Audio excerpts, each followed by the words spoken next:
Universal Orlando is set to unveil its groundbreaking park, Epic Universe, in May 2025. Welcome to Epic Universe, a revolution in the world of theme parks. But what secrets lie within this new park? Join me as we explore everything you need to know about Epic Universe. Epic Universe is a park of interconnected realms, where every corner brings a new story to life, from the central hub to lands inspired by beloved worlds. Each step pulls you deeper into the adventure, a theme park experience like no other. This diagram of Epic Universe leaves so much out that you can focus on what's truly innovative about this park. One of the most memorable and impressive elements of Epic Universe will be its hub. It actually consists of two interconnected hubs. This will create an expanded perspective, because your view of the space will extend beyond the hub to the Helios Grand Hotel that will serve as a focal point. These two hubs also mitigate the impressive height of Helios Grand, and with many water features will create impressive reflections. At the extreme of both circles, we have the main entrance to each land. Each subsequent portal will have an equal opposite. If we see the way they all hang together, these portals form a Greek cross, and they all come together near the constellation carousel. So the carousel becomes more than a standard theme park carousel. It is the coming together of all the cosmos. And Universal Creative is doing a great job here framing this carousel within this diverse space. With the water below, the carousel feels as if it is floating or flying away. The sit-down restaurant will also have incredible vistas. The Atlantic will be out of this world. You can see water plays a vital role in Celestial Park. The water tells its own story, connecting the different vantage points. The story is simple but effective. It starts out small near the entrance but grows until you arrive at the main show, near Helios. Here, each part plays a role. You have this large statue reminiscing about ancient Greek gods and the different legends about the universe. The stairs and path play a role as well, as they themselves become the main visual and spatial connectors. The main entrance will feature these two arcades with large domes on each side, hosting the main amenities for visitors, protecting them from sunlight and from the weather. At this point, the layout is divided in two, like two giant arms that hold the park together. Think something like Communicore at Epcot or the Vatican, where you have these giant arms with a square in the middle. This shows the clear connection between Baroque architecture and contemporary theme parks like Epic Universe. In a similar concept, on the opposite side, the Helios Grand Hotel will extend into the park, thus enclosing the space within and blocking the outside world. So let's explore Epic Universe and understand what makes this park so special. Let's start at the entrance.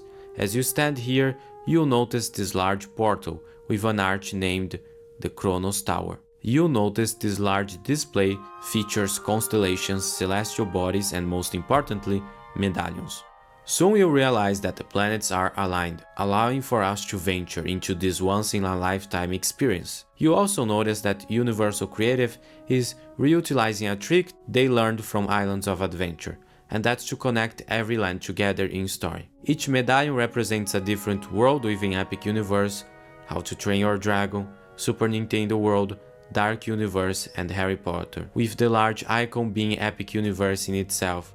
The first land guests will encounter is Celestial Park.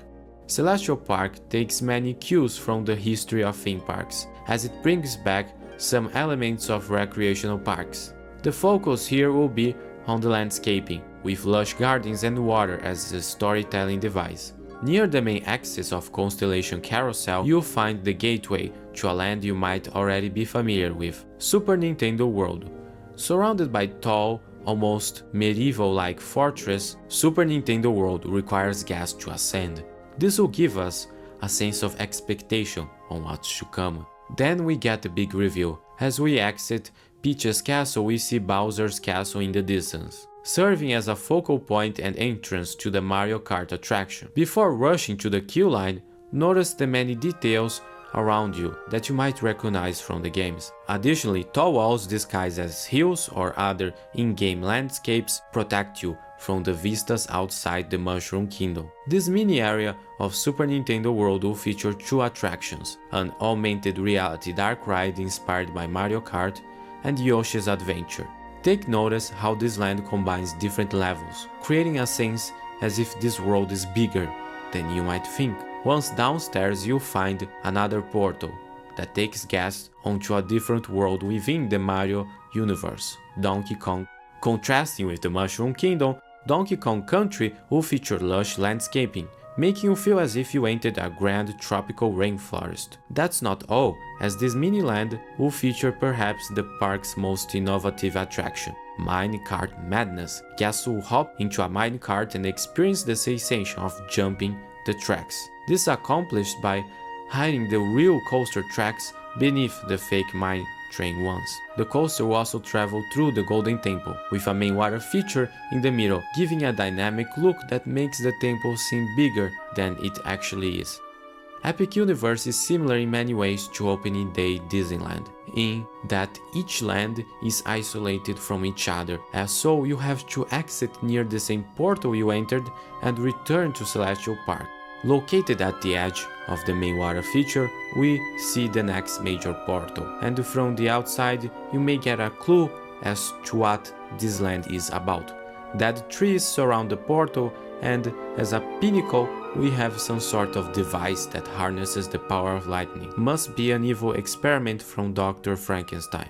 Inside this universe we have an eclectic mixture of Central European vernacular architecture, something akin to what you'd see in a horror movie from the 30s. Take note of the layout of the buildings. Instead of symmetrical axial perspective, we have this asymmetrical tight perspective with a focal point at the end. This will be a somewhat replica of Le Château Noisy in Belgium. The castle design takes inspiration from neo-Gothic architecture, something that's often associated with classic monsters. Inside sits perhaps the park's most ambitious dark ride. Here you enter Victoria Frankenstein's Manor and embark on an experience like no other. Utilizing the Kuka Arm ride system premiered in Forbidden Journey, Monsters Unchained, the Frankenstein Experiment will feature life, like, and scary audio animatronics. These advanced AA figures are a marvel of engineering. Beyond that, Dark Universe will feature a spinning roller coaster, Curse of the Werewolf. Guests will enter the encampment of the Guild of the Mystics, where they will be greeted by Maleva. This encampment seems to be inspired by many Roma cultural elements, but perhaps the most impressive element of Dark Universe is not an attraction, but rather an architectural focal point. The Burning Blade Tavern, and don't take this concept art as fantasy, as the windmill will be flaming periodically, just like in the movies. Dark Universe serves as an architectural reflection on our fascination with legends and the mythos surrounding monsters, now brought to life. Located on the opposite side of Dark Universe, you'll find another portal, marked by a giant column with a wand-like pinnacle. A time-turner device from the Harry Potter franchise indicates to the audience that we may be traveling to another place at another time. After passing through this portal, we get a reveal, a replica of Porte Saint-Denis from Paris. This arch marks the entrance to a beautiful boulevard, lined with wall-to-wall buildings. It's clear you're now in Paris. Welcome to the wizarding world of Harry Potter, Ministry of Magic. To create this illusion, Universal Creative followed the footsteps of Haussmann. You see, when Napoleon III rose to power, he wanted to transform Paris, and from 1850 to 1870, much of Paris was remodeled to fit a character of order.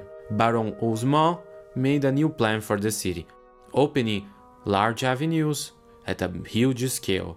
This urban framework can also be found at Epic Universe. You will see tall buildings side by side in a somewhat symmetrical axis.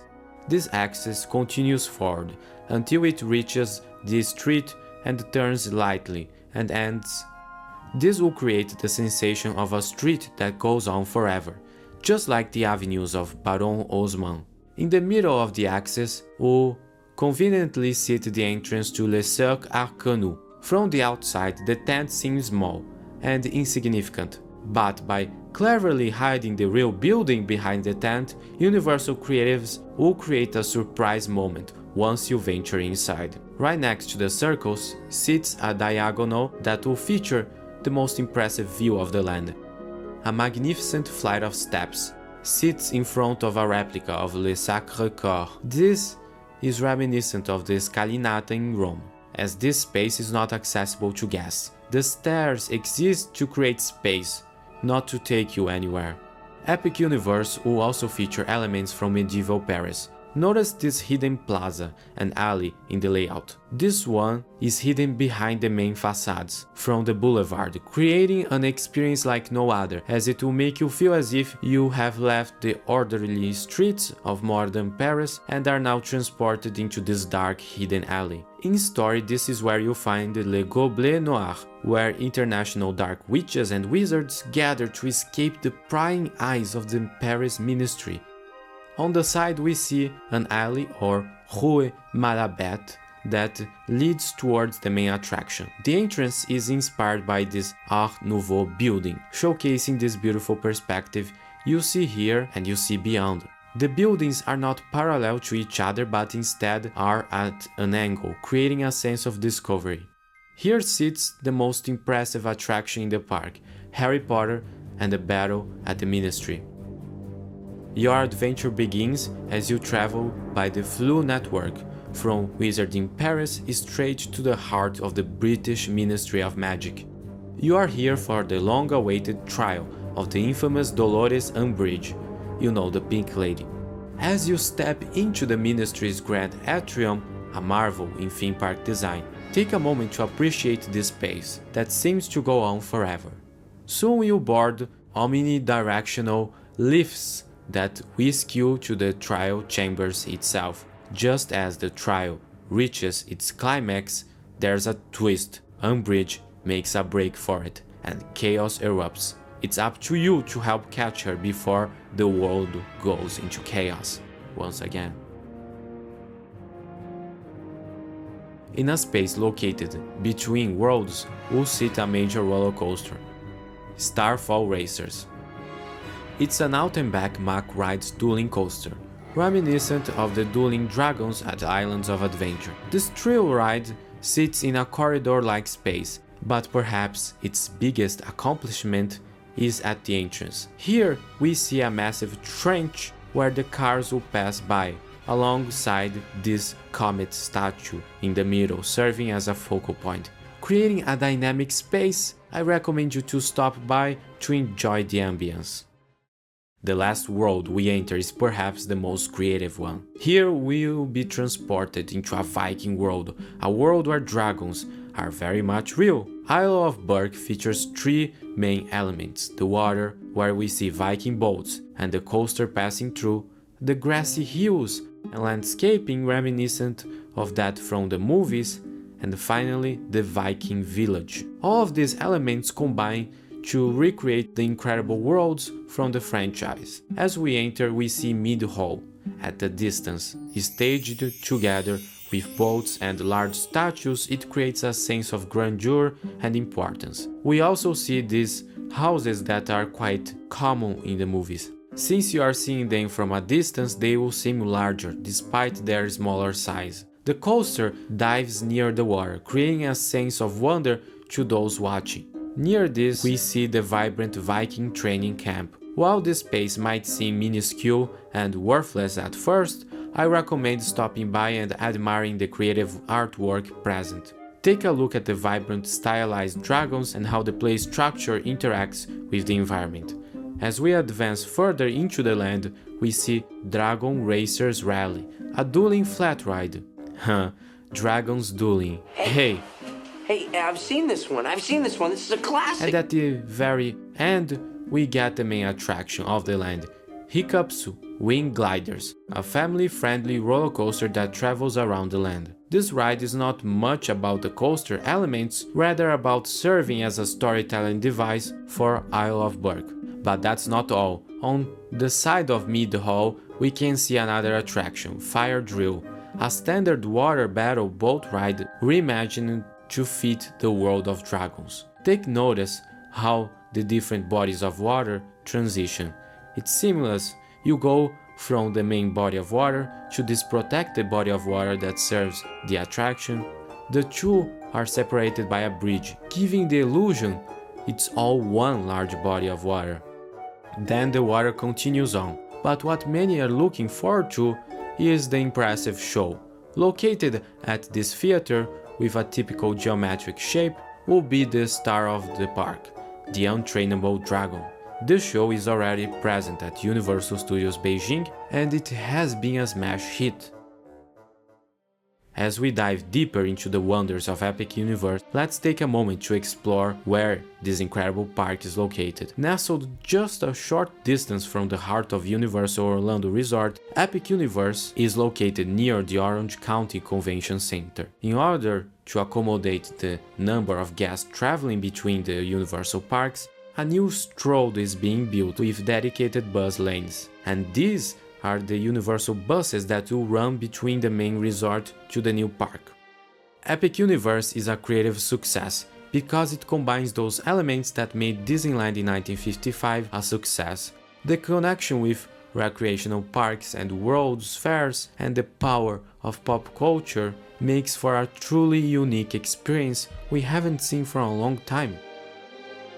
They say Rome was not built in a day. It took years of hard work, faith, transformation, and empirical knowledge to make it the grand city it is today. The same can be said for Epic Universe. It's not a new concept, it's building upon years of grand theme parks and applying this knowledge to create a new, immersive experience with unforgettable lands, stunning design, and intricate storytelling.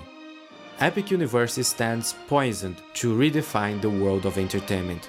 As we look forward to opening day, it's clear this is just the beginning of Universal's greatest adventure yet.